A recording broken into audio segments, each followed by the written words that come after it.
Du möchtest deine Sprachziele erreichen und dein Deutsch verbessern. Aber du hast einfach keine Zeit zum Lernen, weil du Familie hast oder arbeiten musst oder anderen Verpflichtungen nachgehen musst. Das kann ich wirklich sehr gut verstehen. Die Realität ist nämlich oft, wenn du nicht gerade Schüler oder Student bist, dass regelmäßiges Lernen einfach nicht möglich ist.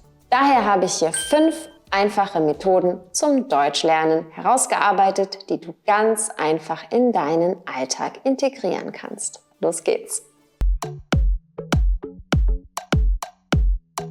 Die erste Methode ist die einfachste. Stelle dein Handy, dein Laptop oder alle elektronischen Geräte und Programme, die du täglich nutzt, auf Deutsch um. Der Vorteil, du umgibst dich ständig mit der Zielsprache, ohne zusätzlichen Aufwand. Beispiel Nachrichten anstatt Messages oder Einstellungen anstatt Settings oder Abbrechen anstatt Cancel. So bekommst du ein Mini-Immersionserlebnis, also so tauchst du für kurze Zeit in die Sprache im Alltag ein.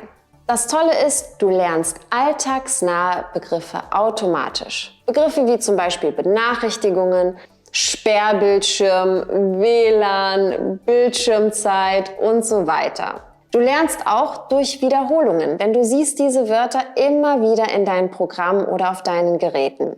Diese Wörter kommen auch oft in offiziellen Sprachprüfungen oder echten Alltagssituationen vor, also unterschätze diese Methode daher nicht. Außerdem verknüpfst du die deutsche Sprache mit echten Handlungen. Wenn du zum Beispiel auf Teilen anstatt Share klickst, bleibt das Wort viel besser im Gedächtnis, weil du es aktiv benutzt hast.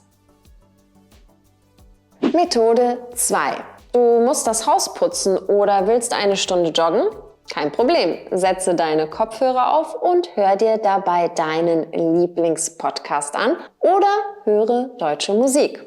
Du nutzt so deine Zeit gleich zweifach effektiv. Du tust das, was getan werden muss und lernst passiv, also ganz nebenbei auch noch Deutsch. Damit hast du 2 Fliegen mit einer Klappe geschlagen. Ich denke übrigens selbst darüber nach, einen Podcast hier auf YouTube zu starten. Würde dich das interessieren? Und wenn ja, welche Themen fändest du spannend? Lass es mich gerne in den Kommentaren wissen. Weiter geht es mit Methode 3. Selbstgespräche und Shadowing. Was ist das? Wenn du alltägliche Dinge tust, nutze die Zeit gleichzeitig, um zu sprechen. Kommentiere einfach alles, was du tust. Zum Beispiel, ich schenke mir Wasser ein oder ich mache mir einen Kaffee. Ich liebe Kaffee. Ich kann nicht ohne Kaffee. Am liebsten trinke ich ihn mit ein bisschen Milch und Zucker. Das ist ein typisches Selbstgespräch. Du wirst quasi zum Kommentator deines eigenen Lebens. Falls du hingegen an deiner Aussprache arbeiten möchtest, was ich dir auch sehr ans Herz lege, schau oder hör dir Inhalte an, ob auf YouTube, im Radio oder in Serien und wiederhole laut, was gesagt wird.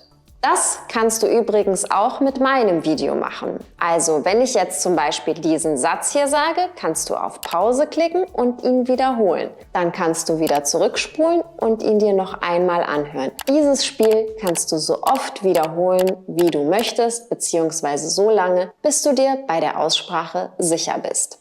Denn auch wenn du passiv lernst, so kommst du nicht drum herum, selbst Texte, ob schriftlicher oder verbaler Natur, zu produzieren, damit auch wirkliche Lernerfolge zustande kommen. Das ist also die einfachste Art der Textproduktion, die du ganz natürlich in deinen Alltag einfließen lassen kannst. Methode 4. Das machst du vermutlich sowieso schon, aber schau dir kurze Deutschlernvideos auf Instagram oder TikTok oder hier auf YouTube an. Wie du weißt, habe ich nicht nur solche Videos wie dieses mit längeren Formaten, sondern auch kurze Videos. Sie sind schnell geschaut und es bleibt etwas hängen. Ich versuche sie auch immer unterhaltsam zu gestalten, damit es für dich auch nicht langweilig wird. Und manchmal sind sie vielleicht auch ganz lustig, habe ich gehört. Und zum Schluss der letzte Tipp und damit die letzte Methode. Suche aktiv das Gespräch in Alltagssituationen. Du bist im Supermarkt, lass jemanden an der Kasse vor und sag, sie können ruhig vorgehen. Oder wenn du in einem Geschäft bist, bitte um Hilfe. Zum Beispiel, Entschuldigung, ich suche ein Sommerkleid oder ein weißes Hemd. Oder gibt es das auch in Größe XS und so weiter. Oder frag nach dem Weg, auch wenn du ihn kennst und du ein Handy mit GPS hast. Sag, dein Handy-Akku ist leer und dass du dich nicht in der Stadt auskennst oder so. Setze dir also eine Challenge, dass du täglich einen kurzen Dialog mit Muttersprachlern sprichst. Es erfordert am Anfang etwas Mut, aber wie es mit allem im Leben ist, wenn man etwas oft genug gemacht hat, wird es einfacher. Versprochen. So, jetzt sind wir am Ende. Schreibe mir gerne auch deine Tipps zum Lernen in die Kommentare. Ich bin schon sehr gespannt, wie du Deutsch in deinen Alltag integrierst. Wenn dir das Video gefallen hat, lass gerne einen Daumen nach oben da, abonniere meinen Kanal und aktiviere auch die Benachrichtigungen, damit du keins meiner Videos verpasst. Wir sehen uns beim nächsten Mal. Kartoffeln, frische Kartoffeln. Guten Tag, ich hätte gern 1 Kilo Kartoffeln. Was macht das? Das macht 3 Euro. Nur 3 Euro? Das ist aber günstig. Danke. Kartoffeln, frische Kartoffeln, nur 5 Euro das Kilo. Können Sie mir Ihre Nummer geben? Tut mir leid, ich bin vergeben. Das ist schön, ich bin auch in einer Beziehung. Oh, ich bin verheiratet. Ich auch. Was? Aber ich bin glücklich verheiratet. Das bin ich auch. Meine Frau ist die Beste. Wir haben uns vor 2 Jahren das Ja-Wort gegeben. Was? Warum fragen Sie dann nach meiner Nummer? Wir brauchen sie, um die Mietunterlagen zu vervollständigen. Oh.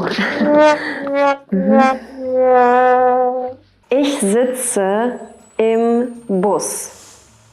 Ich warte an der Haltestelle. Ich sitze im Flugzeug. Ich sitze am Tisch. Ich sitze auf der Toilette.